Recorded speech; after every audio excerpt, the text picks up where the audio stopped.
What's up, guys? So today on the podcast, we have Andy Stumpf. Andy is a guy who, for you guys, who will mention this in the podcast, but he originally had me out for his podcast out in Montana earlier, about 2 months ago, and a super cool guy. I was on his podcast, and then afterwards, I wanted to have him on just to chat with him because he was a fun guy to talk to. And so that's who we're going to get ready to talk to. And I'll kind of, if you don't know who he is, then you'll learn more about him in just a moment.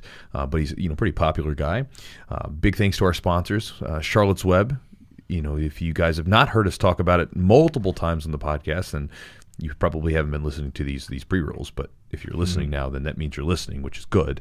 But if you guys want to check their stuff out, the promo code is Jiu-Jitsu. And you say 15% on the order.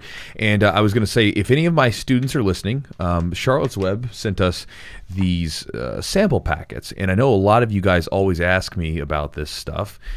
You say, Chewy, man, I'd love to try some out.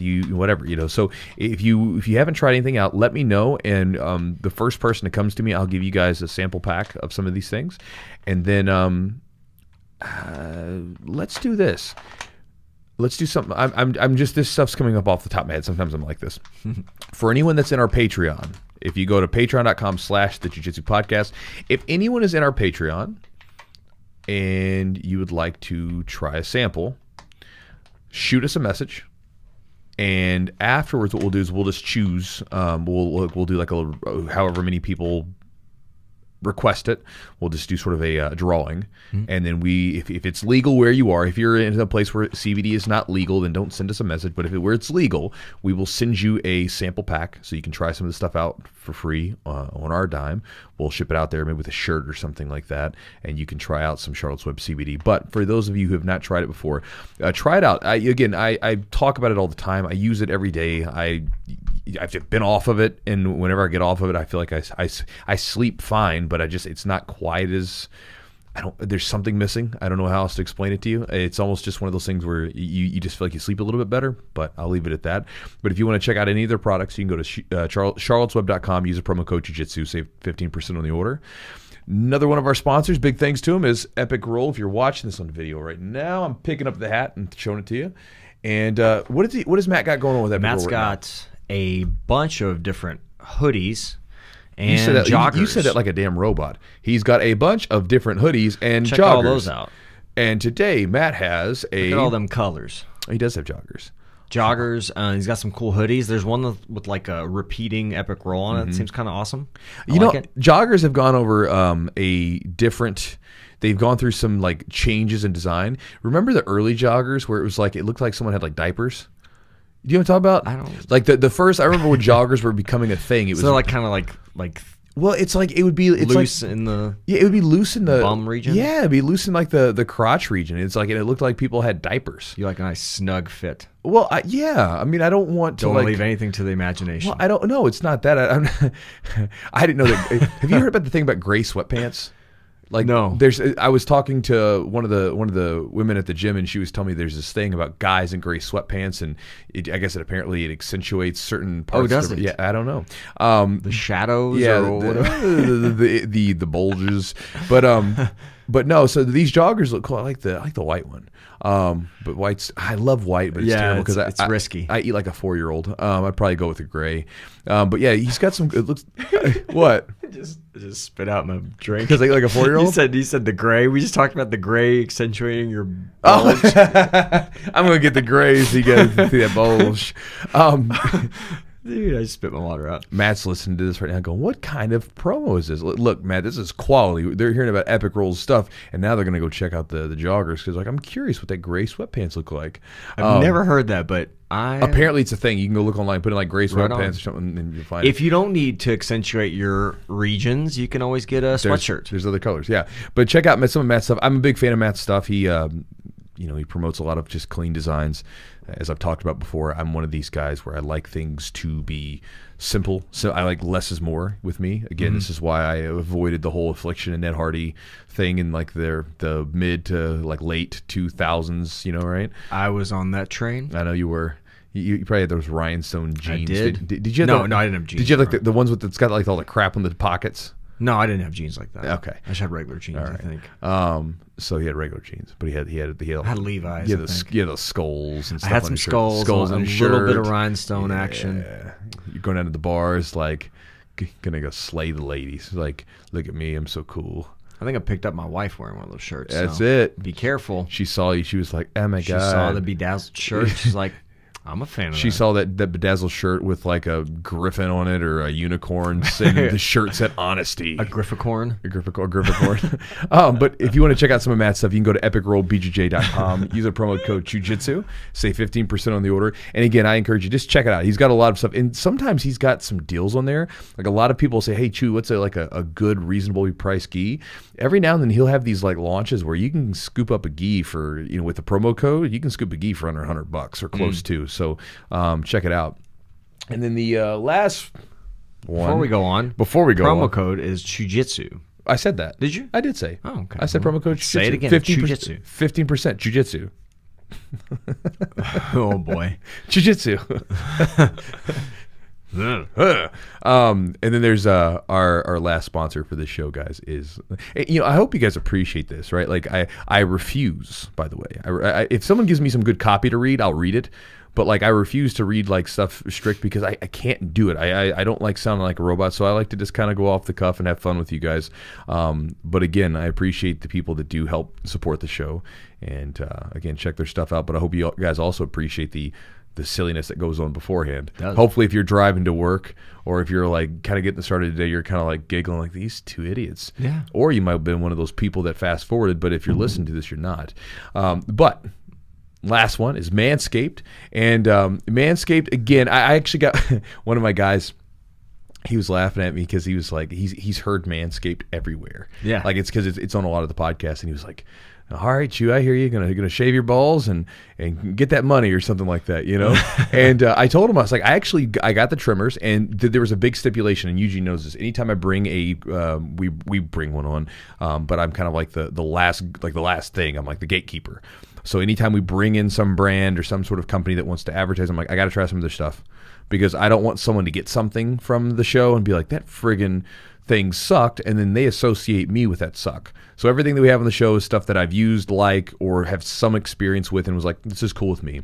And Manscaped sent us out a package of trimmers, some lotions, and they even got some cologne out that Jess actually, it's funny, Jess the other day, I put that cologne on, and I came home, and we were going to go for our Friday date, and she goes, "Man, you smell good. What is that?" She was like, "I like that." So then I was pissed. I left it here at the office. But, they sent us a bunch of stuff. I like all of it. Obviously, their big thing is, trimming your downstairs region, right? So if you're a man, I didn't know this was such a big thing for us, right? But apparently it is. But, as far as like the stuff we got to use, but their trimmers are handy. I took their trimmers with me down to Costa Rica just so I could use it mainly for my beard and stuff like that. So I use it kind of from everything. Jess has sheared my back. Let me ask you a question. As you got older, did you get hair? Do you got like back hair or anything like that? I got like shoulder hair. Shoulder hair. I get these like tufts of fur in my lats and my shoulders.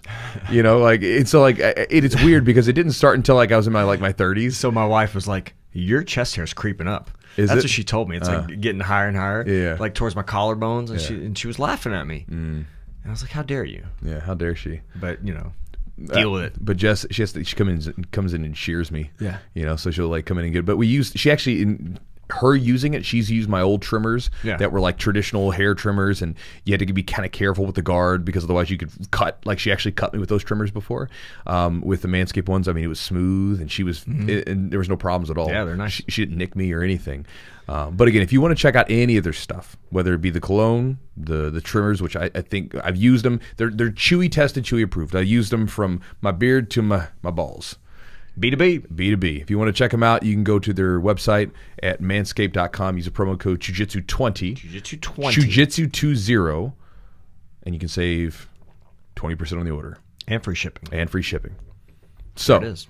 Guys, with that said, with that incredibly long intro, that hopefully added something to your day, let's get started with the podcast with Andy Stumpf.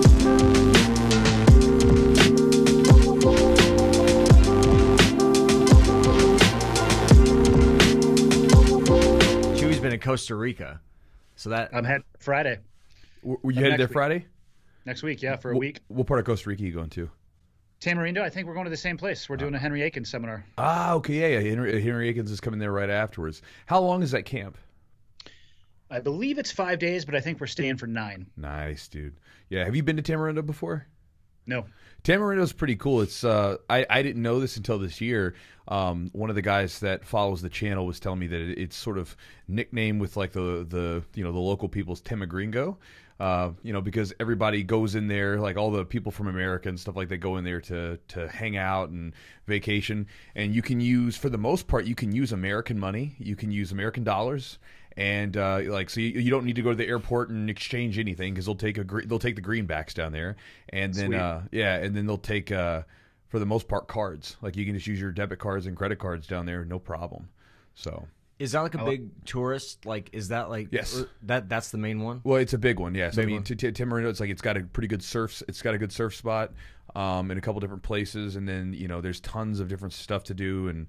It's they've got tons of restaurants there too, so it's a pretty good. Is that all the monkeys and stuff there too? I mean, they have monkeys around there, but like steal all your shit. No, nothing like that. That's what I thought. One of the places was like that. Yeah, They'd but steal your stuff. It'll be a good spot though. I mean, you'll have a good time. It's a blast down there. Andy, is that your main coach or who are you under? Like as jiu-jitsu wise? So for me, it's Travis Davison, who is under Matt Thornton, who is under Chris Howder, who is under. I want to say one of the Machadas. Machada? I don't know. Shit gets lost after that. And then Henry was under Hickson, and then Henry is now under the SBG banner. Oh, is he really? Yep. Oh, I didn't know that. Yeah, he switched over, I believe, last yearish. Oh, okay. Yeah, because I know when I was talking to Travis and stuff, he said that he'd had Henry out for a seminar the previous year. And then it went really well and everything else, but I didn't realize he was under there. So is he not under Hickson anymore? He's not. Oh, and wow. I don't. And again, obviously new to this world, I know that the lineage is a very important thing, and I know that it happens sometimes when people switch back and forth. But I have no idea as to. I believe it's my understanding that it was completely friendly. Like there was nothing negative about it. It was just potentially a different step or more opportunity for Henry under SVG, but I don't really know. Yeah, of course. I don't want to press for. I was just curious, because that was always this sort of like the link, and I think lineage is important to a degree, but eventually it becomes kind of like just what you just did. Like my coach was under this coach, and then you know what I mean. So I think it's more important about the instructor and the instruction that you have from those different people. I mean, lineage is cool, but I mean, I've seen people that, like, for me, I've had experiences with people who had these kind of obscure lineages that most people wouldn't know anything about, and the dudes were fantastic instructors.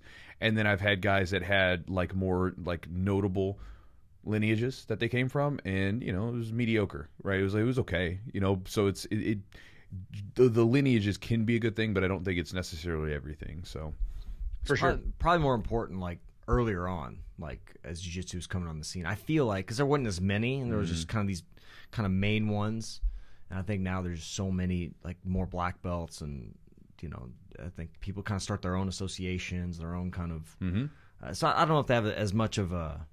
And a bunch of those guys are getting a lot older too, so I don't know if they have direct impact on stuff. So. Anyway, Andy, so can you tell me, you're a former Navy SEAL. Like that is always, we've talked to we had a couple of people on the podcast that have been Navy SEALs, and like, is there a specific, I'm just curious, like the desire as a young man, I think you enlisted when you're, early on. Yep. What was the pull for you to kind of become a Navy SEAL? Was there anything particular?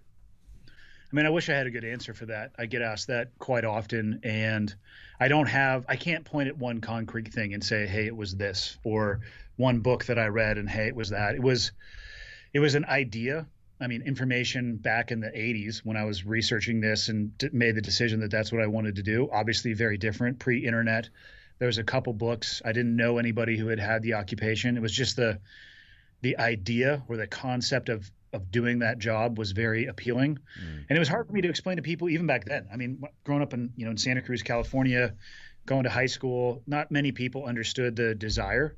It was very different than most people, the trajectory that they wanted for their life. And then I got into the SEAL community, and I was surrounded by people who had that desire from a young age and also not able to articulate it incredibly well. But I mean, there was something about it. It was very gravitational for me. I mean, it grabbed me hook, line, and sinker, and it's really all I thought about from about 11 years old and, you know, until I was in the middle of it. That's interesting. That's how originally I felt when I started getting into like wrestling, jiu-jitsu, and then getting into MMA early on, back before anybody really knew what it was. I remember trying to explain it to people. I'm doing this thing where these guys fight in the cage. Have you seen that? You know, that kind of thing. And people just didn't really quite understand it. And they even now, like, people like, why do you do that stuff? It doesn't make any sense, like you said, because most people, they have a certain idea for the trajectory of their life, and it doesn't involve like throwing themselves into bodily danger, right? Nope. It's college, marriage, 2.5 kids, high-paying job, and then they're looking at me like, yeah, I want to go headlong into a selection process that has, you know, 80 to 85% attrition rate. It's designed to engage in kinetic warfare. If there's warfare, you know, going on the face of the earth, and people are looking at me again, especially from Santa Cruz, which I could care less about people's politics. Santa Cruz, though, is so far left somehow that it ends up on the right. So people are looking at, like I had a hand grown out of my head, and I was like, I can't explain it to you. I still can't explain why, but it was awesome to be surrounded by guys who almost all of them had exactly the same narrative. Like, I don't know, I couldn't really tell you, but 10, 11, 12, 13 years old, it was just off to the races. Where are a lot of those guys that actually made it through with you, like made it through buds? Where were they from? Were like just spread all over? All over. Flyover states. I would say not the majority, but there are more people from coastal or states that touch water, probably than not, but everywhere. Alaska, Guam, Puerto Rico, you name it. Do you think you guys had like one quality that you all shared, maybe one specific thing that people that make it through buds and make it to be a Navy SEAL that you guys kind of shared? Was there one specific like attribute? I would say probably chiseled features, rugged handsomeness. You can pick. No, I mean, it's so different. Obviously, I'm joking. It's so different. There were people who were like 5'2", guys who were 6'5", bean poles, guys who came from D1 backgrounds in wrestling, football, water polo, base. I mean, it's in all of it. So it was an interesting cross section of society. Every single aspect of what we have in society in the United States was represented there to some degree. Maybe some less than others, but they were all there. When you were like going through this, obviously you said no one really kind of understood it. How did you like decide? I mean, because again, it can be a tough thing because, you know, when you're younger, especially when you're a teenager and things of that nature, it's hard to maybe keep with a path, especially when all the forces around you were saying, what are you doing? This doesn't make any sense. I don't know about, you know, what your parents thought about it, but how did you sort of stay on a particular path that meanwhile nobody else understood and that sort of thing? Because I'm sure there was pressure of you not to do it and maybe go a different route. My parents were very supportive. My mom came from a military brat family on the Army side. My dad was in the Navy. My dad's dad was in the Navy. My dad's dad's dad was in the Navy. None of them on the special operations side of the house. They were supportive, although it was not their, I think it's safe to say it was not their dream for me. Yeah. Specifically my dad. My dad had a pretty rough time in Vietnam. He was a machine gunner on a patrol boat. And actually he was the one I heard from SEALs through because he worked with them as their insertion and extraction platform. So he was the first one that actually first time I ever heard that word was coming out of his mouth. But they supported me the whole way. And, you know, there's two types of people I have found. There's people who can look at adversity and it becomes a stumbling block for them, or the other type is it becomes motivation. And I took all the feedback of people because, of course, you know, in high school, I think it's fair to describe young men and women as dicks. So not your best self yet. You're saying things that perhaps you not appreciate later in life. So a lot of people are like, oh, you'll never make it. And that could chip away at you, or you could throw that log on the fire. So anybody who didn't understand it or told me that I wasn't going to be able to do it, I started appreciating that because it was just more motivation for me to train harder, to stay more focused. And I've kind of always been like that. One of the better ways to motivate me to do something is to tell me that it's impossible or you don't think that I can do it. Yeah, that's something. It is interesting. What do you think makes that, like, and I guess you probably maybe it's hard to come to like a really definite answer. But what do you think separates people? Because I know what you're talking about, where if someone says you can't do something, that affects someone usually, like you said, in two different ways, where they either sort of say you're right and they give up, or they say I'm going to show you. What do you think like creates that separation from people to be able to sort of channel that negativity into something useful?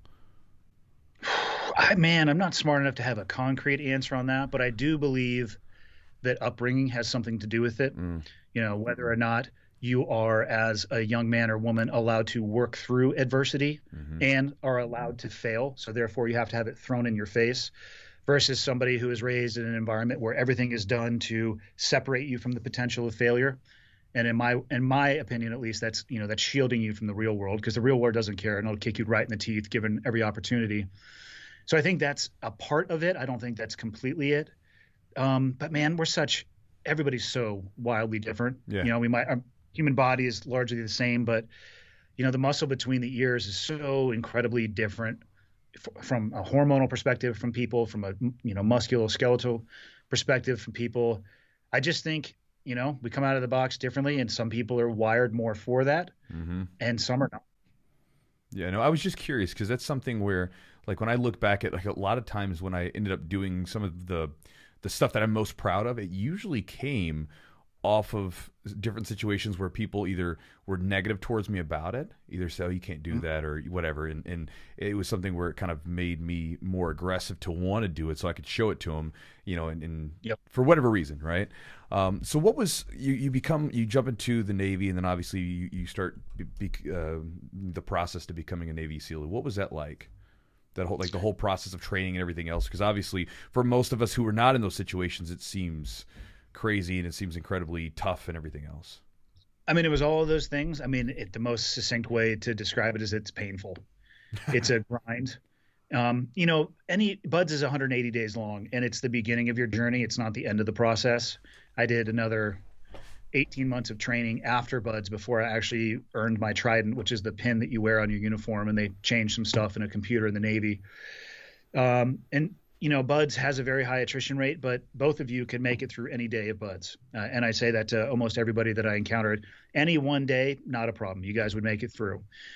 But layering 180 days of that discomfort is a different story. And I describe it like sandpaper. If I had you take a 50 grit piece of sandpaper and like, all right, everybody, let's get together, and you're just going to one swipe across your knuckles. Everybody's like, okay, I mean, this is going to suck. I'll do it. But, you know, hey, meet me here tomorrow. We're going to do it again. And you scrape it again. And, you know, 2 months into it, you've got an infected set of knuckles that's bleeding and you can barely use your hand. It's like, yeah, well, we have 4 more months of this sandpaper evolution. So who wants some of that? And that's kind of what BUD/S is. It's a grind. It's not any one day. There are days that suck more than others, but any one day is completely achievable for most people. But you layer 179 more of those, and that's what makes the difference. It hurts. You have issues with your body for a couple of months afterwards. You know, shin splints are very normal, hip flexor issues. I know guys who had bald spots on their head for a couple of years afterwards from running with those boats on their heads. And I wish I could say the career was less painful as you went farther into it, but it's not. I mean, most guys at the end of a career have knee, hip, shoulder, and neck issues from carrying a lot of weight often, uneven terrain. But to get back to the training aspect of it, it was a grind. It's a meat grinder for sure, and it's designed to be that way because you're selecting for a particular type of individual that looks at that adversity like motivation, not as a stumbling block, and it works. I mean, the people that I worked with were some of the most amazing human beings that I've ever encountered on Earth.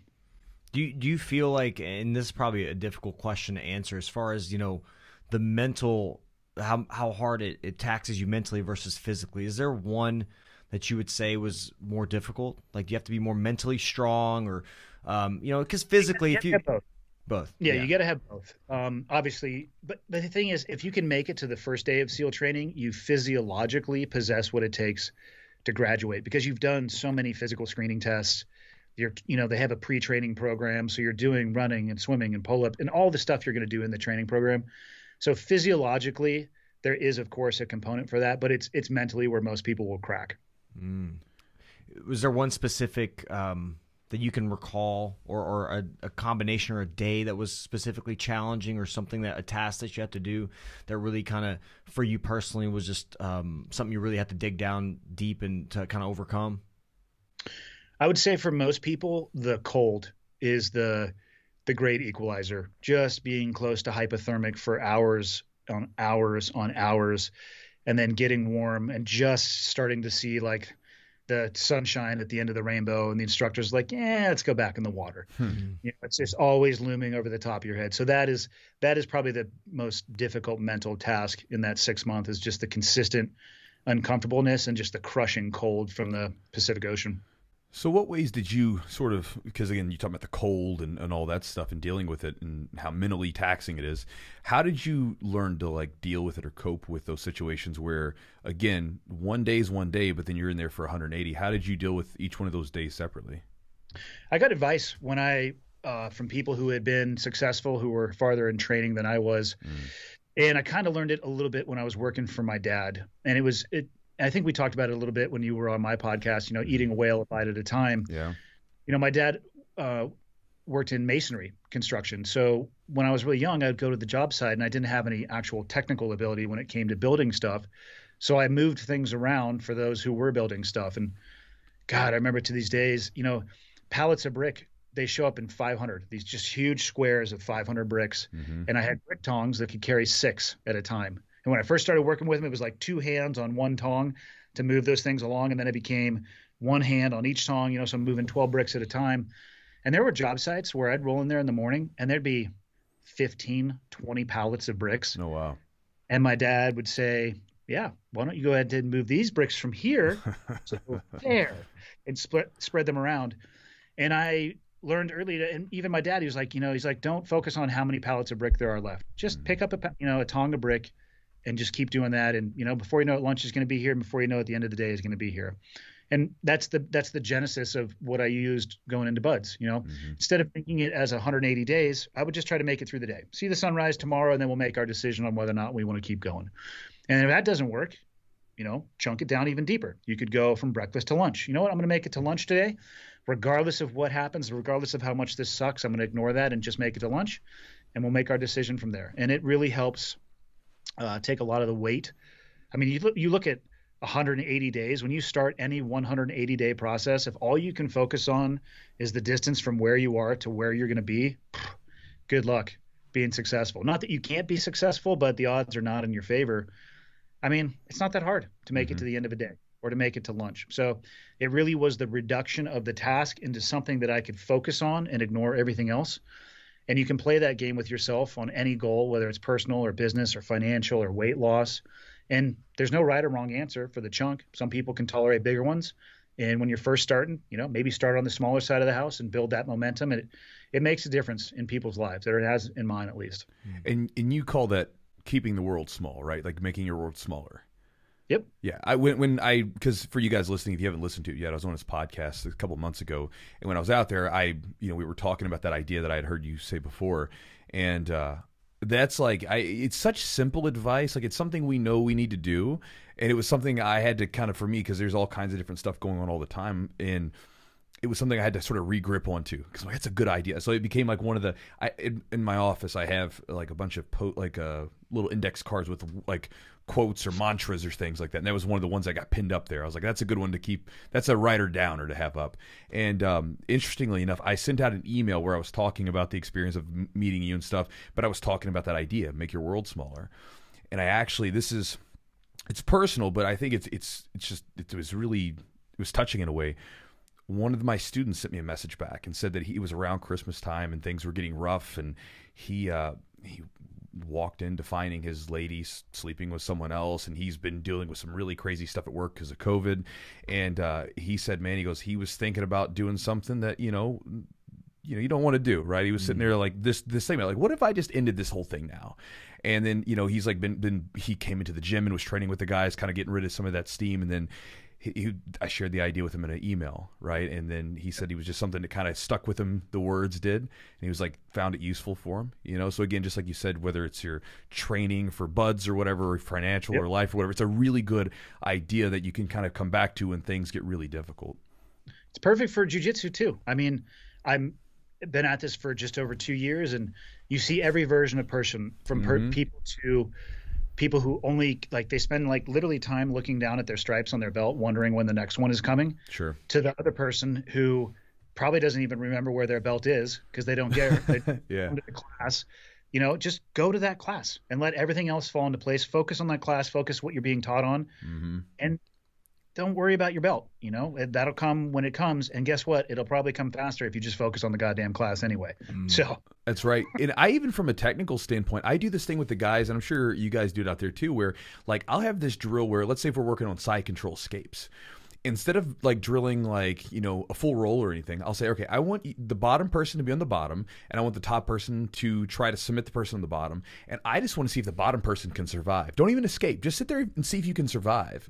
Yep. And it's funny because what happens is when we take away the more and more of the variables, so we say we take away it's a full roll, and then the bottom person, you're not even going to try to escape. You're just going to see if you can keep your arms neck protected. It's amazing because the submission rate goes way down because people are focused on just the do this, just protect this. And then as soon as we add the full roll back into it, there's more variables, there's more things going on, and then the submissions come back in. And so again, you know, I do it to show them like, look, if things get really crazy, just come back to like focus on survive first, and then we can work from there. Again, sort of making it very small and then sort of gradually increasing it. Yeah, it's a universally applicable concept. I mean, I've truly used it when it comes to financial goals, personal goals. I mean, fill in the blank. And it helps to lay out a sequential approach to that stuff. For me, at least, I find there's a lot of power in a written word. So I'll write out goals and I'll write out. So I have that macro goal and then I'll micro it up and then just stay in that micro. And a lot of times I'll put like a timeline or associated with a goal. And you realize that more often than not, you get to that end state much earlier than you thought you were going to, and you're not even thinking about how long it took you. So if people listen to this, if there's any one thing that I would recommend for most people, I start it right there, because it doesn't make you any physically tougher, but you'd be amazed how much more mentally tough you become, because you can just tolerate so much more if you know you just need to get through that moment. Well, what about dealing like with not achieving a goal, like dealing with a failure or a misstep or some kind of loss? Like what's your mindset in overcoming those type of things? So micro failures are totally fine because you can learn from them. And as long as they don't impact your macro goal, I kind of think they're essential. You know, I do believe in having your ego kept in check. It's one of the things I love about jiu-jitsu. You're going to get smashed, period. There's, always somebody out there who's just got your number written all over their face, and they're just going to shove it directly in your face. It's by laying out, the macro and then dumping it into the micro, you can have micro setbacks and not lose your macro goal, because you can stay focused on the things that are the near term you need to work towards. And to be honest with you, macro failure, like if I could gift everybody on earth one thing, it would be failure. It would be failure and struggle, because I think you learn so much by working your way through that. The things in my life that mean the most to me are the ones that I've worked the hardest for, and the ones that I have fought and struggled and sweat and bled for.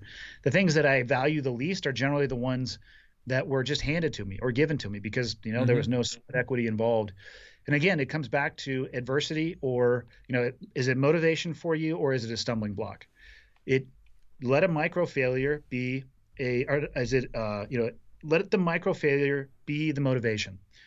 Accept the failure, relook at your plan, write out another one, and continue down the road. There are some things, if you want to play in the NBA and you're 5'2", I would say maybe set a better macro goal. But other than that, I find for most people, to include myself, the limit of what's achievable is generally the boundaries that you put on yourself, not other people. So, and failure along the way, I think it's essential. I mean, shit, Chewy, you've been doing jiu-jitsu forever. How many times have you lost? I too many times to remember. That's what I'm saying. And but you'll probably remember certain themes or patterns, and then you learn from those and you correct, get farther down the road, and you wouldn't be nearly as good as you are right now if none of those failures had occurred. You would not be the same animal at all. No, absolutely. I mean, that's one of the things, honestly, it was the biggest, that was probably one of my biggest hurdles early on. I think like a lot of people, we try to avoid failure as much as possible. We really don't want to face it. I think this is one of the reasons I was talking to one of my guys the other day, sort of side tangent, but why people on social media, they love to like direct their anger at people and tell them what they're doing wrong, rather than take that gaze and say, let me look at how messed up I am, because that's a much tougher thing to deal with. But I remember as like white belt, blue belt, and early purple, like I hated looking, like my coach would give us VHS tapes, right? I'm dating myself a little bit, but we'd give us VHS tapes of our matches. And I remember I'd watch my wins and I would just feel good about them. And then when my losses would come up, fast forward button, I'm not watching that stuff. I'm going to go to the next thing, you know? And I remember it was... Everything you needed to learn was in those fast forward sections. Exactly. And I made the same damn mistakes over and over again because I didn't want to watch them, until my coach, when I changed gyms, my coach that I went to, he basically took it upon himself. So, like, for instance, I used to have a bad sort of knack for getting myself caught in triangles. You know, that wrestler sort of head forward positioning thing going on. And so he, like, for a month straight, every match, every roll that I started in the gym was in a triangle, like a loose, like a tight but loose triangle, like enough I could breathe, but not much else. And, you know, eventually you either figure out how to escape it, or because you get tired of sitting in a grown man's crotch. So figure things out. But yeah, absolutely. The mistakes are where it's at. But, you know, why do we... And again, I'm just talking out loud, right? Obviously, we don't necessarily have the answer, but maybe you have some ideas or insights.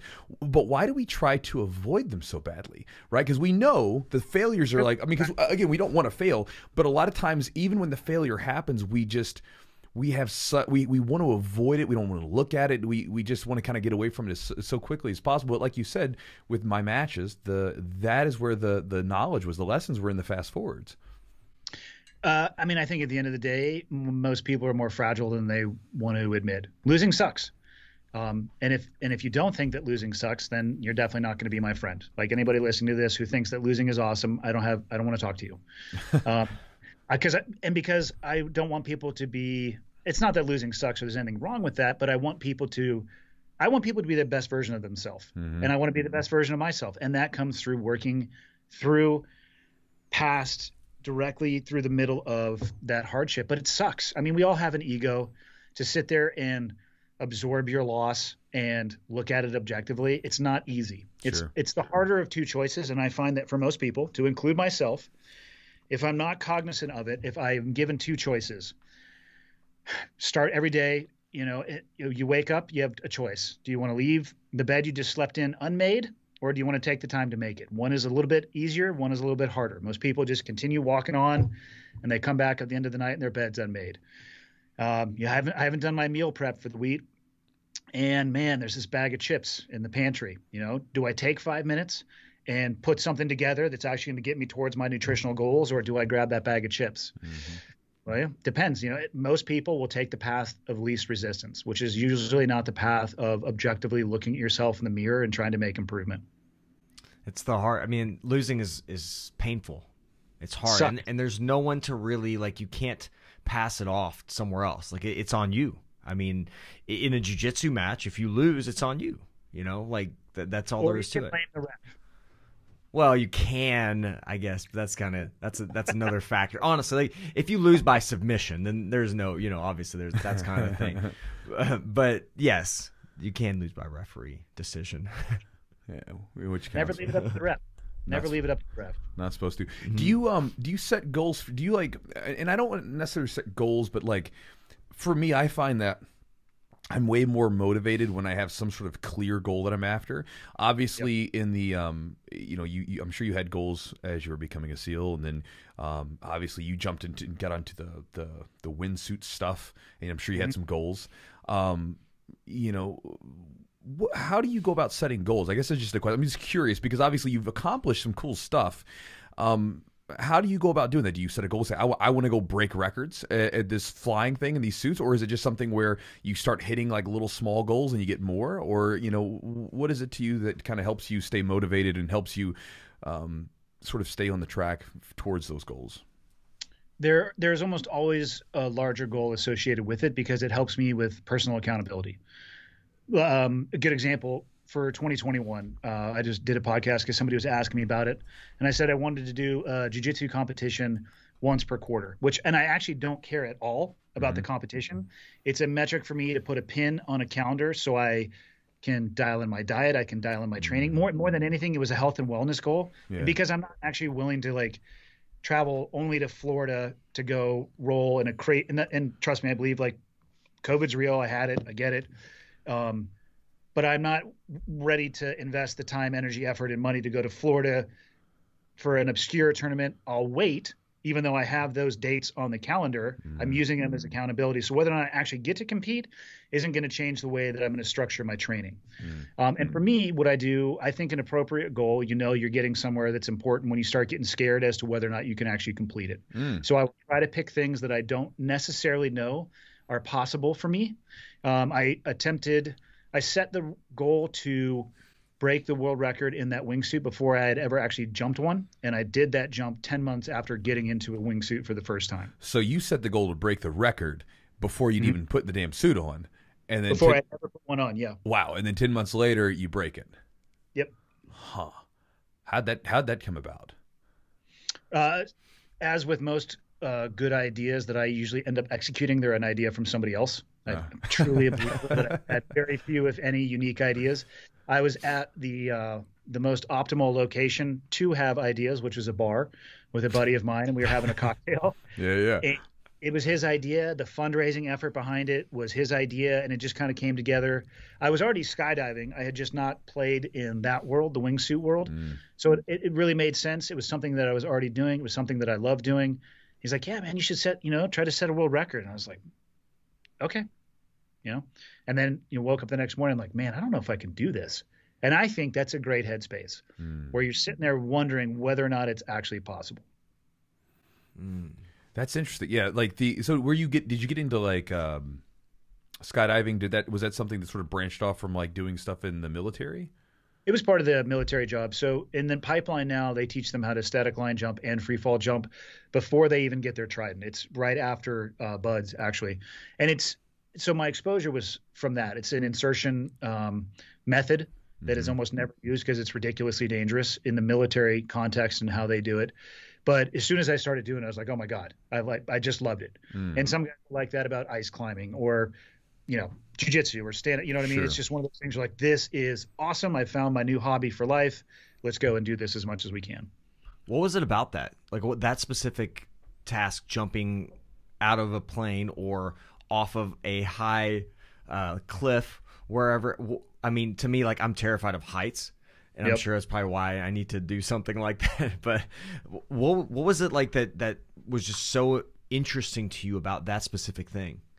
So I'm going to guess that you have never done a jump of any kind. Never. So explain to somebody who's never done jiu-jitsu why you like it so much. You're going to have to get out there on the mat and feel it a little bit. That's a very visceral physical experience. And I don't know, close your eyes and describe the sunset to somebody who's blind. It's like it's something you got to feel. Yes, for sure. Yeah, I couldn't imagine. I couldn't. I haven't been up there and done any skydiving or anything either. But I imagined like being that high up and just falling. Essentially, you're just falling for a long period of time. Has to be something that feels. There's probably not anything quite like it because when are you doing that? With freedom of three-dimensional movement, and then you can do it with your buddies, and then you can get some wings. It's like it just gets better and better and better and better. No, what's the wingsuit like? So you get into that. So it's from skydiving to that, right? And how was that 10-month sort of track getting ready for that world record? So wingsuiting, you start skydiving. Like you never want to do any of this stuff off of a static object until you can actually fly the suit. And the safest environment to do that is out of an airplane because you have time. Altitude equates to time, and I mean time until you're a pancake. So you do a lot of training jumps in the suit. And once I got comfortable in the suit, then it became a matter of training with my buddies. Unfortunately, through the military, I became good friends with a lot of guys who were at the very apex of what is possible in the skydiving world. So I was able to get coaching from just world-class, world champion skydiving athletes. And as it got closer, it was more about optimal body position, glide ratio, and everything just became much more targeted. But it all started with like, let's throw this thing on and let's see if we can actually just jump and not kill ourselves. So it was definitely a crawl, walk, run environment. Yeah. So, Andy, you had 2 world records, correct? In 2015. I used to. Okay.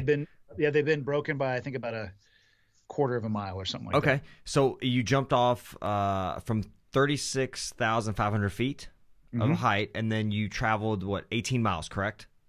Yeah, I think just over. How much time are you in the air? Like how long is that? I think it was 8 minutes and it was either 8 minutes and 8 seconds or somewhere in between that and 8 minutes and 16 seconds of actual free fall time from exit to deploying. So you're flying.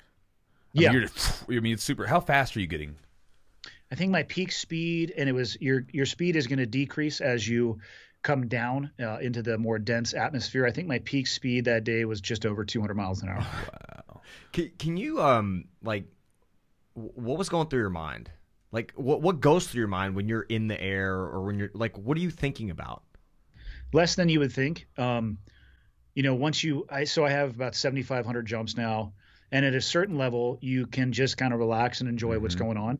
So you make sure that you're in that optimal body position, and then I don't know. I've been skydiving in my wingsuit and trying to figure out, did I have enough money in checking to make sure that check? Like, God, I'm hungry. You think about, what do I want to have for lunch? Yeah. Like, and I'm sure it's the same thing with a high level practitioner and whatever it is that they do. You get to a point where it's not that you're not.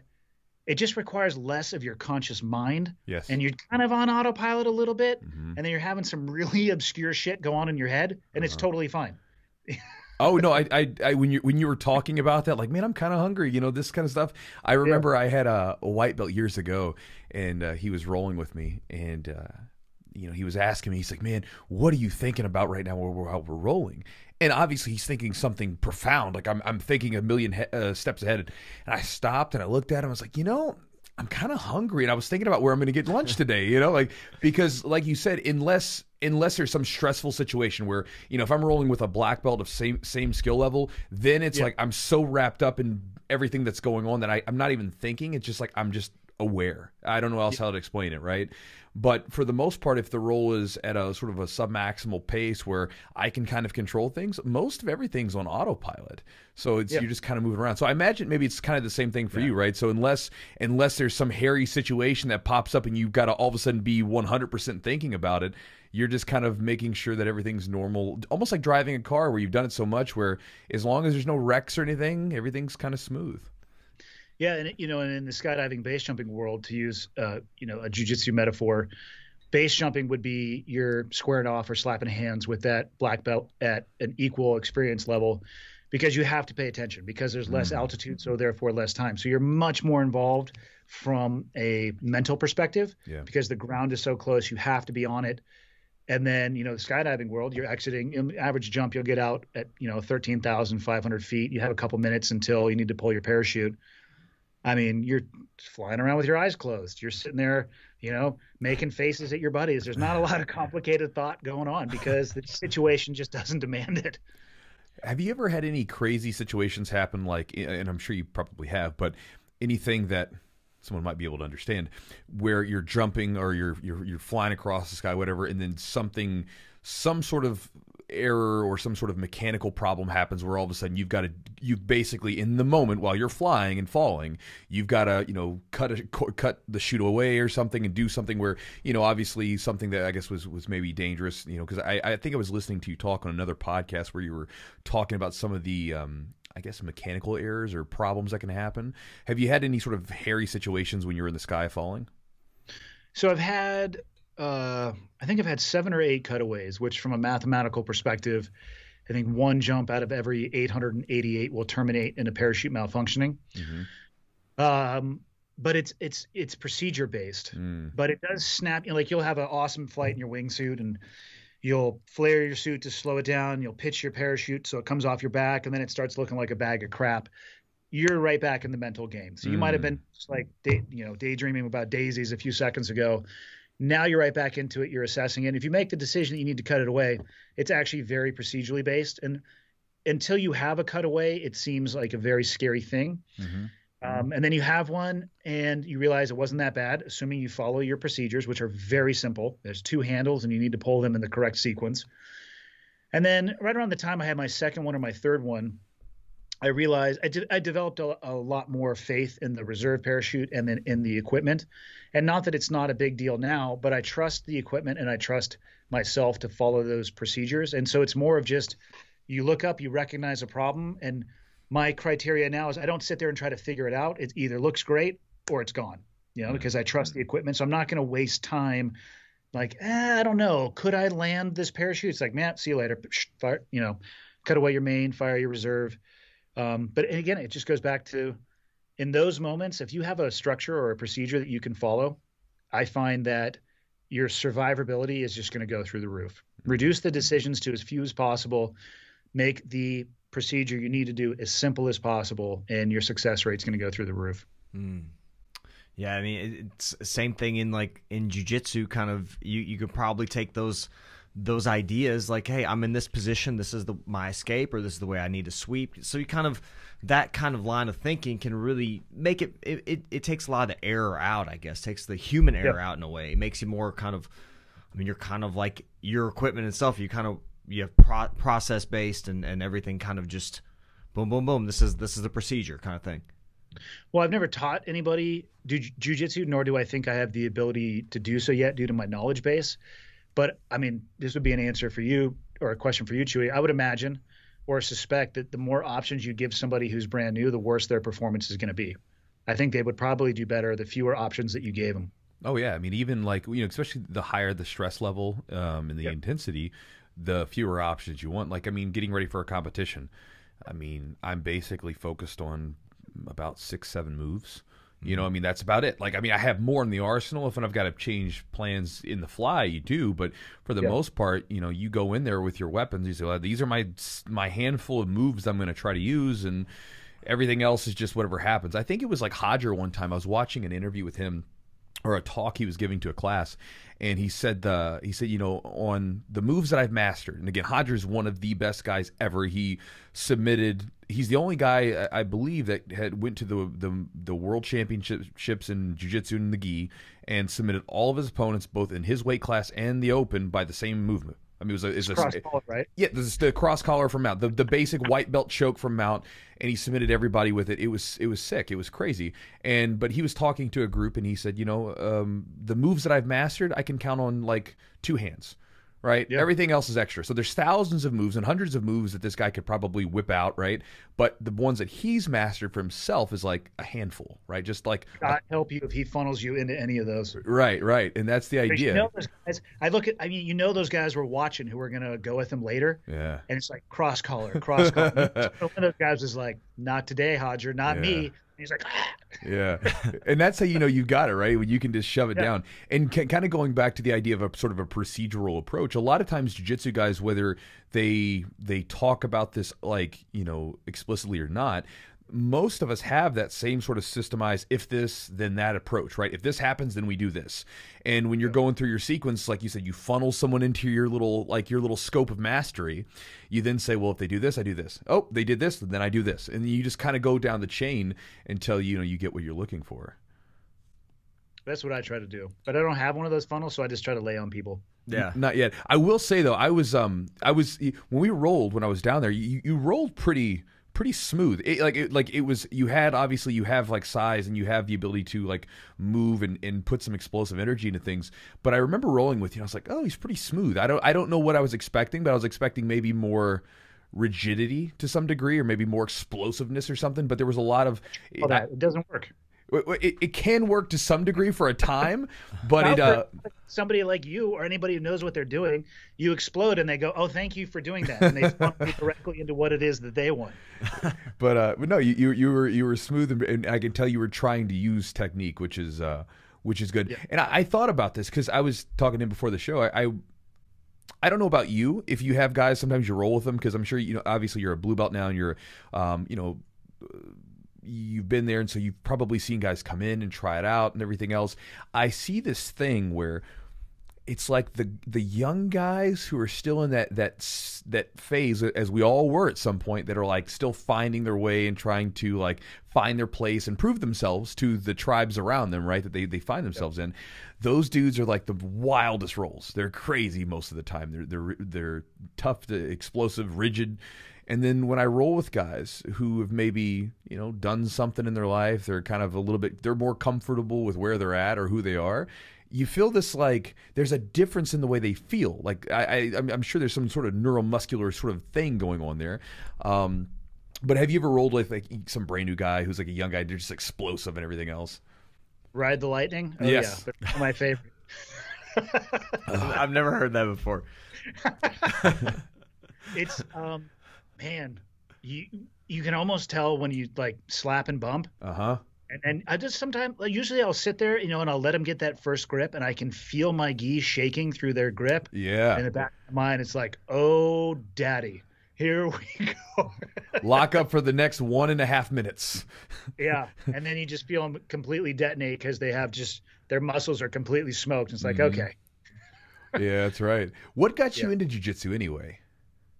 Man, I wish I had like a great story about it. I mean, if I'm being totally honest, the reason that I started jiu-jitsu is because when I moved here to Montana, one of the guys who I met, who's become a great friend, he would not shut up about jiu-jitsu. I mean, I swear to God, he's a multi-level marketer, and he just was jiu-jitsu, you need to do this. And so he chipped away at me for 6 months.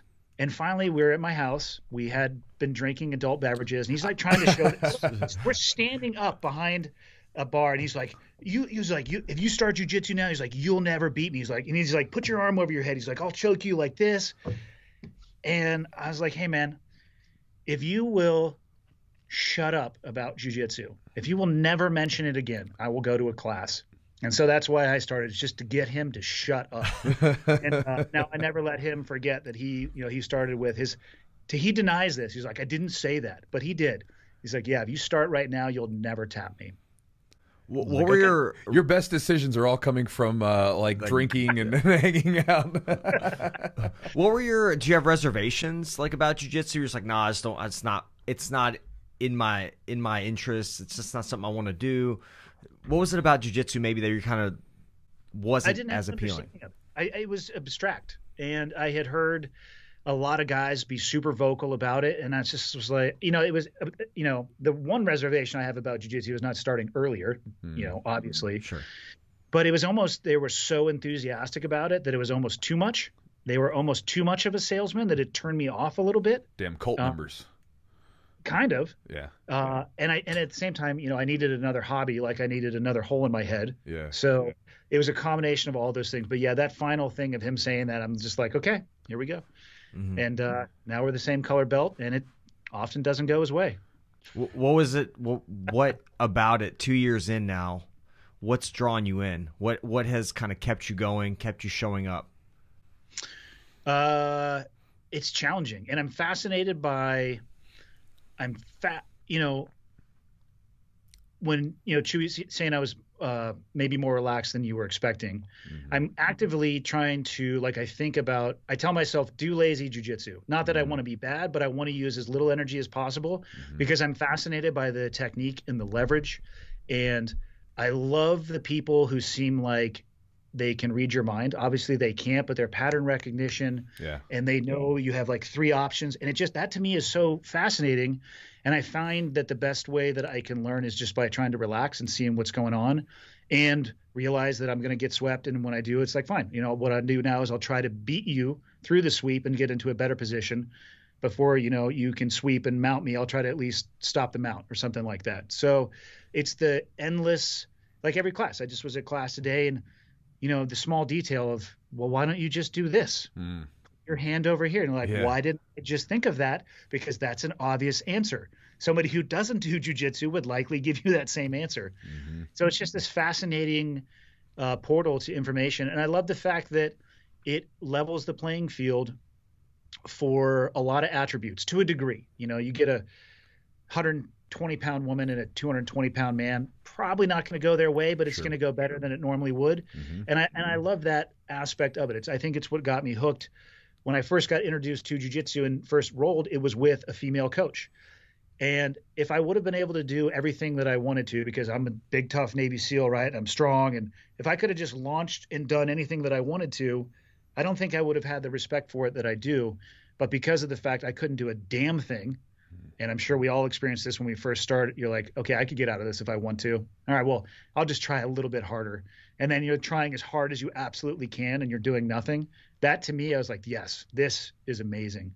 So all of that stuff, the knowledge, the mental health aspect for me is huge, to be able just to focus on that, and the physical release from that as well, too.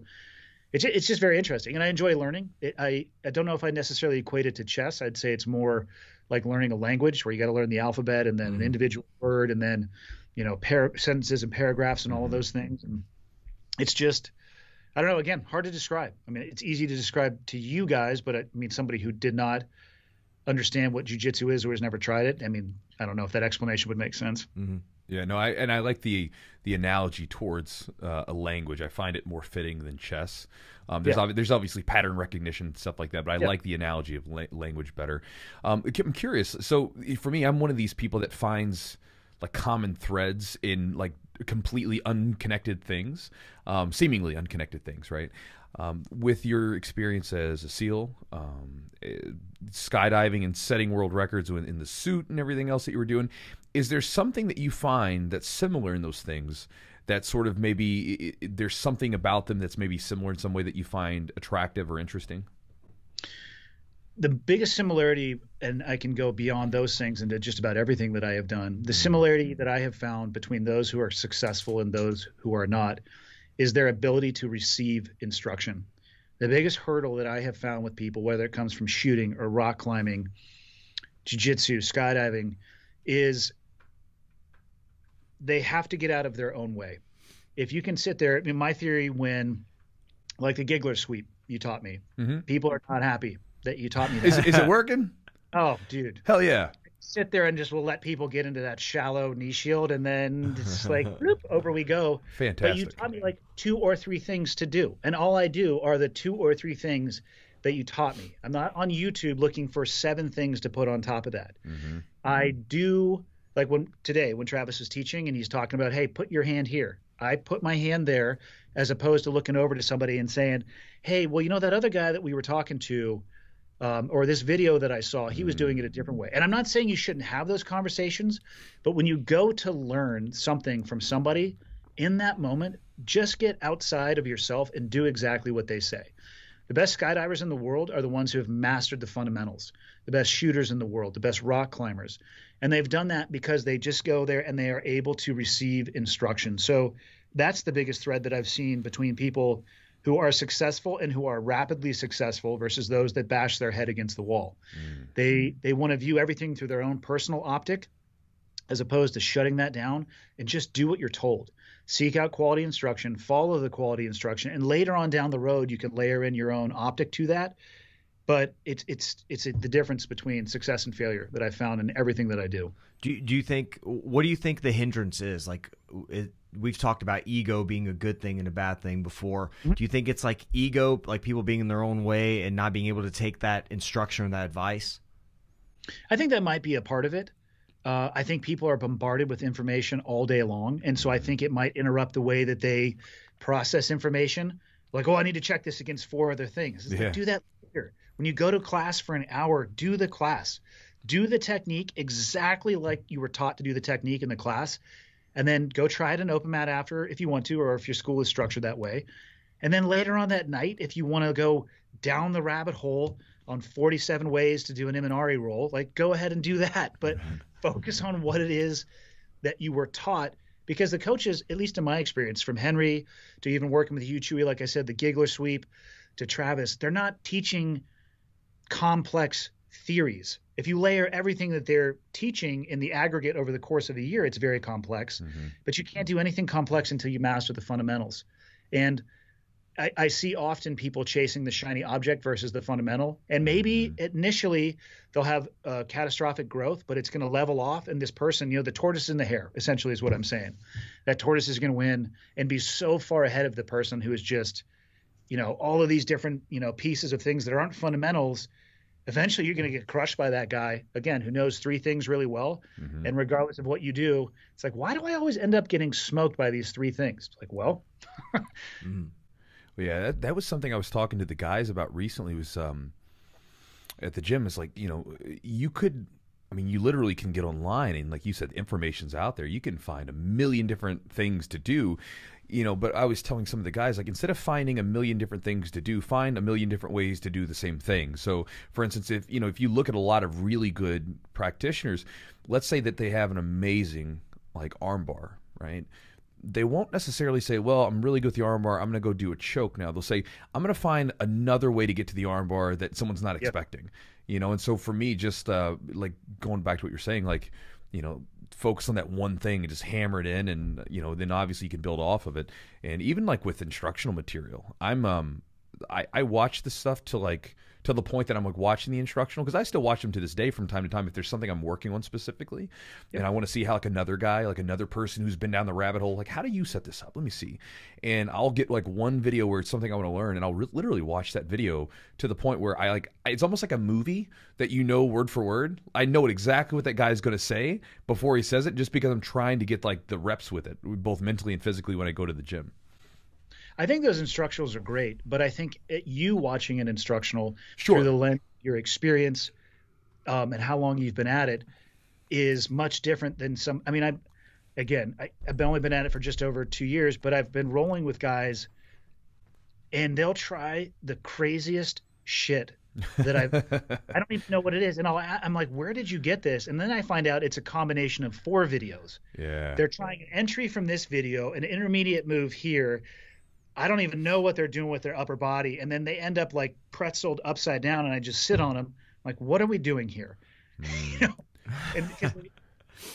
And I think they were chasing, it probably started with, they were looking at a submission, and then they got lost in that tree of all the ways that they could get there.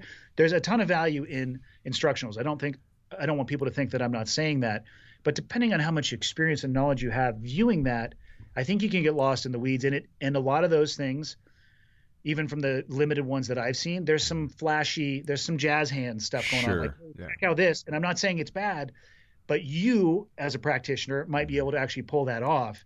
And me, somebody 2 years in, if I even focus on that at all, I'm skipping on the fundamental steps along the way, and it's not going to work out well for me. I think it goes back to it reminded me of like what you were talking about with skydiving and then getting into the suit. So for instance, a lot of times, like I think instructionals are fine as long as you focus on the stuff that's going to be actually usable. Like you said, using some flashy thing or whatever, it's not necessary. But like when you got into the squirrel suit, right? You got into the wingsuit. What is the right word to call it? Is it a squirrel suit? Squirrel is a manufacturer. They happen to be the suit that I make. Most people just call it a wingsuit. Okay. I just want to make sure I wasn't like calling it something that it wasn't supposed to be called. Like, don't call it a squirrel suit or something. No, I don't know. But you get into the suit, and you didn't say, hey, you know what? I've never skydived before. I've never jumped out of a plane before. I'm going to get into this suit. Bad idea, right? You were already skydiving, and then all of a sudden, essentially you did was link it to this next thing. And I think that a lot of times what ends up happening is kind of the shiny object syndrome that you're talking about, where, people are like, hey, I've got this really good side control position. You know what I'm going to do? I'm going to go do inverted daily heave and flip around and try to take. It's like, no. Why don't you just look for a submission from side control? You're already there. Like, do something that's very close to your game, that's very simple, that can be added in, and it's something where you already have some expertise with, rather than trying to go for something completely disconnected and unrelated. I get it. Like, highlight reels are awesome, but I'd rather have no highlight reels, but 100% success rate on some very basic stuff. Yep. It makes sense.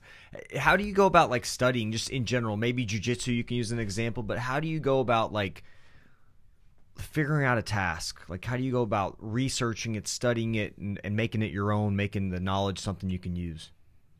I mean, jiu-jitsu, I just go to class. I listen to my instructors. If I have questions, I ask them. And the way that the SBG curriculum, at least where I train in Montana, is broken up, it's 2-week chunks.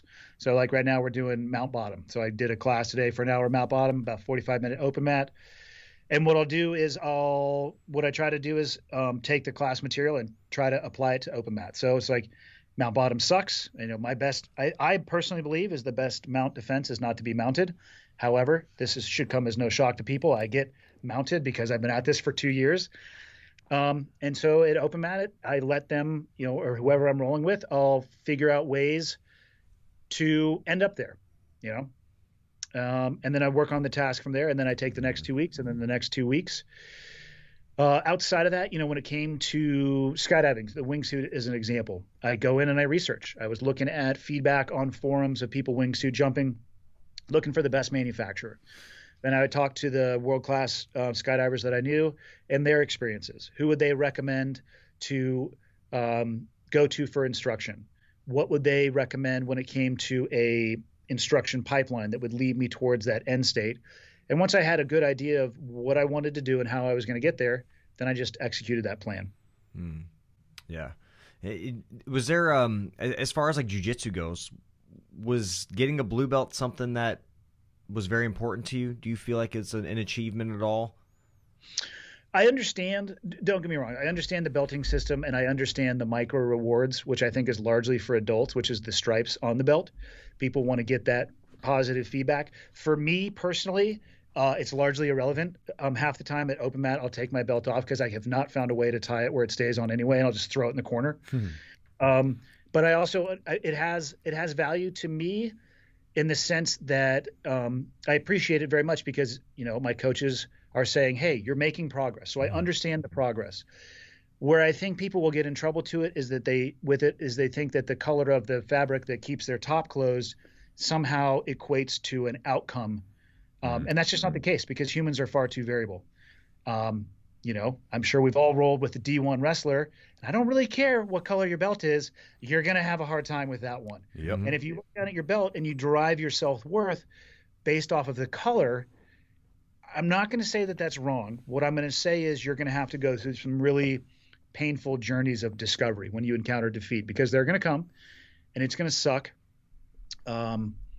So to me, getting a blue belt, I don't care about the belt around my waist. I don't care what color it is. And I actually really appreciate it and like it when, especially like you'll go to camp and you'll see people looking at your belt, trying to figure out whether or not they want to roll with you. I'm like, yeah, motherfucker, let's do this. You're looking at the wrong. So it's like you can't size people up based off the color of the material because you don't know if the dude used to be a D1 wrestler, but he's been doing jiu-jitsu for a year and he's got 3 stripes on his white belt. And you see a purple belt over there like, yum, yum, yum, yum, yum. I'm just going to have the next thing you know, the guy's dying. It's like, well, you know? Yeah, man, we had a guy, one of my students now, Tom. Tom came into the gym and he had trained with the guys over at the gym years ago, like 2007, whatever. And then he was training elsewhere, and he basically got into MMA. He was a professional MMA fighter and a lot of wrestling and everything else. And he came back into the gym last year just to start doing jiu-jitsu. You know, he retired from fighting. He's like, man, I just want to do grappling and stuff like that. And, you know, rolling with him, equivalent, probably brown belt, like rolling wise. And I remember he came in and, you know, he had on his white belt. And I mean, everybody was, oh, he's a white belt. Little, you know, let me, you know, they weren't like, oh, let me take it. Like, yeah, let's go ahead and get this. There's more to the story too. Not quite that. They were more of like, I don't want to hurt this poor guy, you know, like because it's a white belt and he's not huge. He's kind of like about like 160 pounds or something. And so they start rolling with him. I mean, he has one of the nastiest guillotine in the world. Like he chipped one of the guy's tooth first day. Like they just weren't ready for it because he was an MMA fighter and he just would go on after Tom things. is purple belt, right? He's a purple belt now. Yeah. So valuable for the gym though, because you will watch people, you will watch them exploring their ego as they encounter that person who's the white dwarf. Yeah. Not with his belt. And I mean, like just a white dwarf, like comes in and just wrecks people. And it's interesting. It gives you insight into the personality of people and how they tolerate and deal with that failure. I've caught a few people who were higher belts, and one of them was at camp early on. The first camp I ever went to, I was a 2-stripe white belt, and a blue belt came up to me, and he's like, hey, man, how long you been training? He asked me how long I had been training before he said he wanted to roll, and it was at like 4 or 5 months, something like that. Yeah. So we roll, and I caught him in a head and arm triangle, and then the buzzer went off right after that. He jumps up. He's like, we got to go again. And I was like, hey, but I'm going to go with this other person first. And for the rest of the weekend, he's like, hey, man, don't forget, we have to go again. I'm thinking, like, dude, let it go. Who gives a shit? You know what I mean? Yeah. So it's interesting to see how people tolerate that type of stuff. How they react to it, yeah. And this is like silly internet stuff. Did you see the micro adjustment memes going around in the jiu-jitsu community? I saw it. It's amazing. It's funny, man. Like it was on your Facebook page. By oh the way. My gosh, dude, that poor guy. Like he, you know, I'm always thankful that I didn't have social media like around like when I was young, because I'm like, man, the stuff that would have been like lingering around. Like my girlfriend and I, one time we looked at like our old MySpace pages that are there in kind of like this ghost town there, and I'm like, God, I'm glad this thing is like buried in the internet. But I saw the micro adjustments, and I was just thinking about that, where you know the lower belt submitting the higher belt. And I caught the purple belt. He reluctantly tapped. I didn't know what that was. I was like, what is this? Is this some kind of joke? Like, because Chewy, we were talking before the podcast. That's kind of like you kind of don't. You don't tap and talk. Yeah, like you kind of like, hey, whatever. Like we get excited about it. I mean, you talk to get excited. You might talk to someone, right? Like, hey, dude, I totally submitted purple. I mean, I remember the first time I beat a purple belt in a competition as a white belt. I remember I was like glowing after that match, right? But it's just one of those things where most of the memes were pretty like just funny. They weren't malicious. I saw a few people that were like trying to go on their philosophical rants. I'm like, look, dude, just hold it. Like it was just bust his balls, right? Bust his balls a little bit, but leave it at that. It's funny. It is, yeah. Like because you do get excited, right? Like you're like, oh my god, I did this thing. I wasn't supposed to do. It's kind of like against the grain of how things are supposed to work, but you got to take it in the scope. Like somebody could have a bad day, they could have done something wrong, or And also remember, your next role, you might be that guy who just got worked by somebody 2 belts down. So what goes around comes around. Yep. People are gonna start micro-adjusting the shit out of each other. Now it's gonna be crazy. I'm not gonna lie. You were talking about macro and micro like earlier. I was like, I just kept thinking micro adjustments and just seeing the stupid memes in my head. Yeah. No, I didn't put that together as I was saying, but yeah, I saw that meme this morning. It was pretty good. It is. It is. Like as far as like, how old were you when you started jiu-jitsu? 41. 41. How does your body feel? Like, how do you feel training? And you've had some injuries, and you talked about being a Navy SEAL for many years, and you've dealt with some injuries there. Like, how has that like maybe helped and impacted you being injured before and overcoming injuries versus training in jiu-jitsu and kind of knowing your body pretty well? I mean, my body feels okay, but I also listen to my body. I mean, I've been active my whole life, so that I think helps. It's much easier to come into jiu-jitsu from a very active background than off of the couch. I actually can't even imagine how, oh man, that would be painful just because of all the muscles that you're using that you haven't used before. But I've had both of my arms hyperextended. At this point I got caught with a Kimura behind my back that popped my elbow. I mean, so I've navigated my way through some of the injuries, but I listened to it and then I realized that I want to be able to go and roll for a 2-hour open mat or a 1-hour open mat. So I try to modulate my output with that end state in mind. And I like training 5 days a week, 2 hours a day.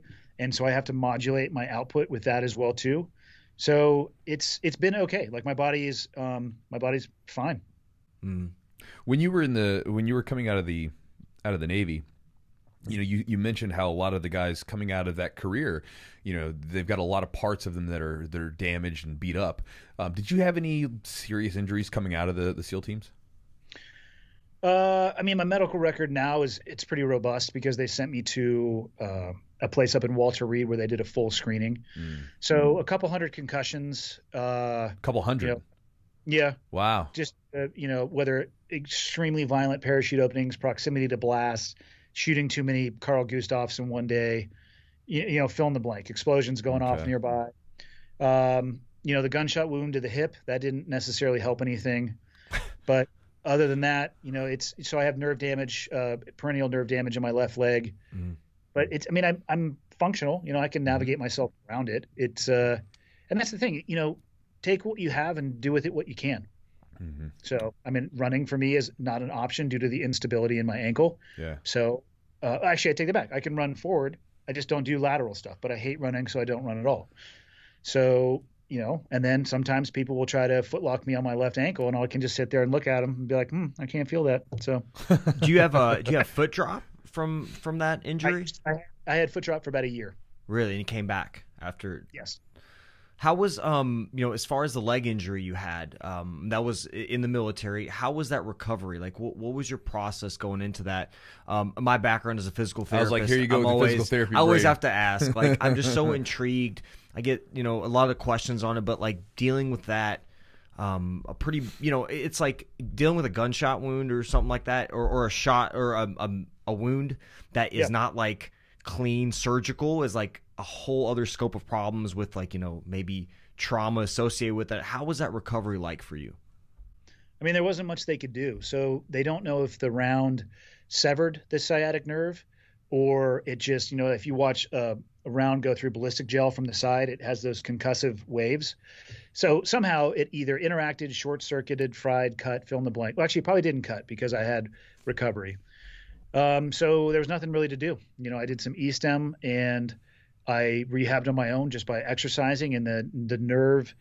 I was a hemiplegic for about a year, so no use of the left-hand side of my leg. Oh my God. And then it slowly came back. The foot drop went away. For when I first got shot, it was basically my entire leg was numb. By the time I got to the hospital, it was about the kneecap down, and then slowly over time. And so it's probably about mid shin where I start feeling back on my left leg. And then that's just been what it's been for the last 5 or 6 years. So there was no real structured approach. I mean, the doctors, I've never been told by more educated people so many times, like, I don't know. Like, hey, doc, am I going to get the use of my ankle back? I don't know. And the reality is they didn't know, because nerves, they hard to see, hard to diagnose the exact issues that are going on. So it was just kind of a matter of waiting. Did you have a moment where you were like, where the leg is like coming back online and you can move it again, like, or was it just so gradual that it eventually just got better, or was there like a clear, like, gradual, so incremental over time? Yeah, nerves recover very slowly, but they can heal. It depends on the extent of the damage and how much damage, and but they can. It's like a very slow process. Sometimes you can feel like it's never going to come back, but just little by little, you get more. Is there, you've received a lot of medals and honors and things like that. Is there one that is really special to you? Nope. Really? All of those things are uniquely useless. I mean, at the end of the day, they have meaning to people who are in the military, and I think a lot of guys have far too much meaning in them. But you can go buy those medals and awards on the internet. They'll ship them to you. It has meaning to me, or it had meaning to me at the time, and they're nice things to remember, things that happened in the past. But at the end of the day, I mean, I don't even know where they are. I actually don't even think, probably the last time I saw one of those was like 2010 maybe. Mm-hmm. Can I ask you about maybe something that you've done then, not these awards, but maybe something you did in the military that was really special or feel impactful for you? I mean, I guess in the aggregate, I would like to think that, I helped leave the community slightly better than when I joined. But I would also say that I stand in judgment of my peers. So I feel like I was able to do that, but my peers have the ability and the right to judge me for my own performance. I was never involved in anything that was like news. I mean, crazy, like the Bin Laden raid or anything like that. I went in and I did my job, and it was awesome at times and it sucked at times, but there's not any one particular thing that necessarily stands out as, earth shattering for me. Mm-hmm. Kind of goes back to like the jiu-jitsu, like the medals. It's cool, it's nice, it's something. The belt's cool, it's nice, it's something. But at the end of the day, I think it's probably for you. It just seems to be more of, it's whatever you're doing in that moment that's probably more important at the time. Yeah, a ship doesn't sail on yesterday's wind. So I don't want to sit there looking backwards for the rest of my life. Like, but look, right now I'd be like, look, 10 years ago I did this. And then, 10 years from now, like, look, 20 years ago. It's like, get out of here. I mean, I'm not interested in that. It's almost like just changing, and like, I guess we all have this, like you said, use what you got, but sort of transforming to like all right, let's go find a new adventure to get into. You're in the SEALs doing that stuff, then you're in the suit, and then you're like, all right, let's go try this grappling stuff out. Let's do the podcast thing out. Like the podcasts, I mean, it kind of, like we were talking about it kind of sprang up as just kind of this thing, and then all of a sudden, boom, it's turned into something. Got to ride the lightning. That's right. I like it. What was it? It's going to end up on my wall again. I'll have two. I'll have the make the world small and ride the lightning. What are your goals? Like maybe personal, professional podcasts. What are your goals now? Like, what do you want to do in your life? You've done a lot of, at 41, you've accomplished quite a bit. What do you want to achieve now?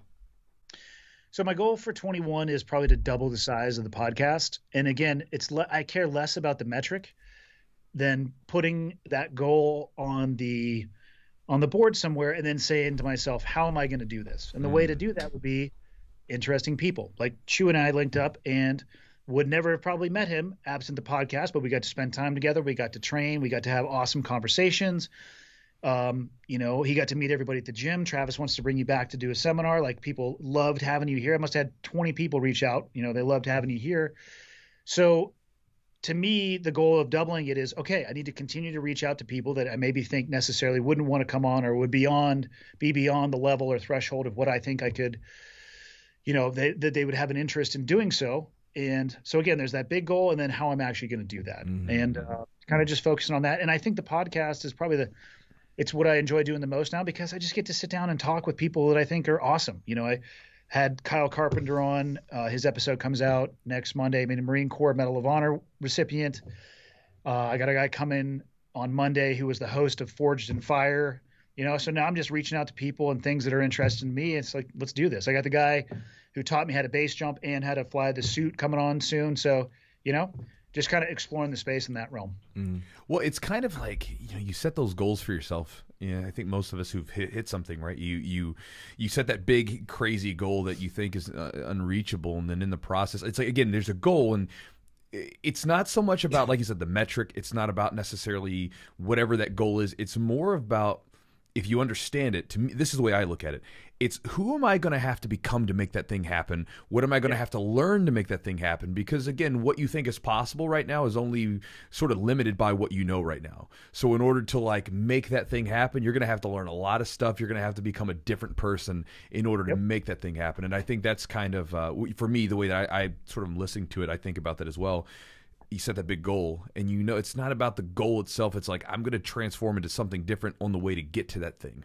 Yep. Yeah, you got to go through, you might have to do some things that maybe you're uncomfortable with, reaching out, dealing with people saying, no, I'm not interested in doing this. There's a lot of growth along the way, but I would say that's the big goal for 2021. Nice. I think it's a similar goal that, that I have personally. Kind of this side of the thing is like, I love doing it. Chewy and I have a lot of great conversations together, and we meet cool people, like you. And it's all, as I'm hearing you say these things, I'm like, yeah, I mean, my mind is in the same place.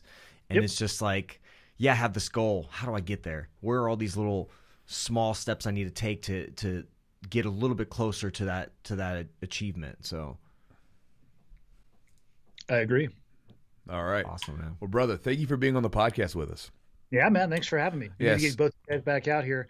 Come out, do a seminar in the summer. You'll love it. Glacier, yurt, the whole nine. I shot Travis a message, and so I think he's talking to I think he said his partner or whatever. They're going to see if the weekend that I shot at him is going to work or whatever. So hopefully we'll make it happen.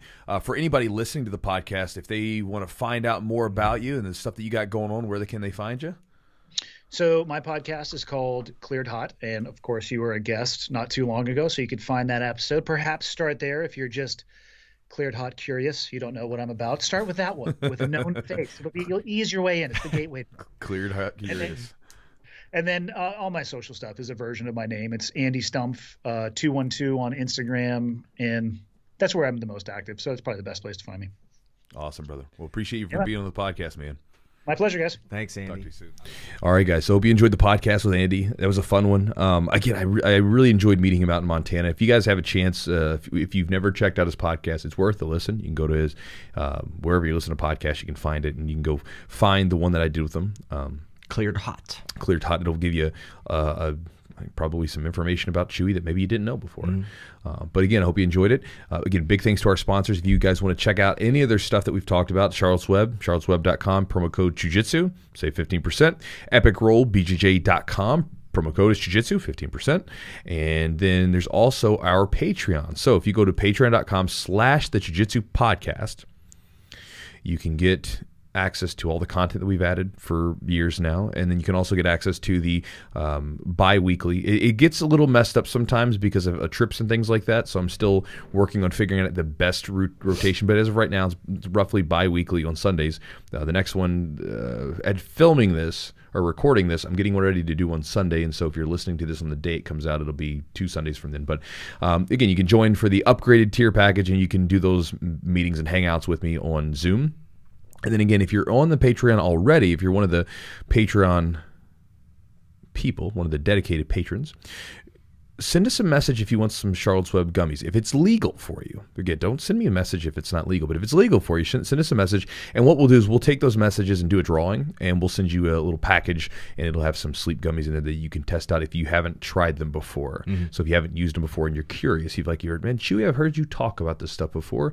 what's it all about? And so you can check that out. And so again, you can go to patreon.com/the Jiu-Jitsu podcast if you want to give it a whirl and jump in with us. And just to clarify, you can send a message in the Patreon app or in don't send it to don't send it to Instagram. Maybe I might see it, but there's a possibility I might not. But in the Patreon app, you can send it in there. And also, if any of you guys have questions in the Patreon, you can send those in as well. We're getting ready to do some other episodes that are going to be coming up soon that you guys will obviously see them, but we're going to be fielding questions from different people. And so obviously patrons, if you have one, you can throw them out and we will give you preferential treatment. But if anybody has questions, obviously you can send those to me in Instagram, Facebook, whatever. And then I guess the last thing to sort of throw out at you fine people on this fine Monday morning or Monday afternoon, depending on when you're listening to this, or you might be listening to this all the way in the future. This podcast was recorded on a Friday in February. You might be in the future. You might be in like 2022. We're still dealing with the pandemic. You might be in 2023 and say, man, remember that crazy thing that happened? Or maybe it's gotten worse. I don't know. Oh, God. I know, right? Shut up, Chewy.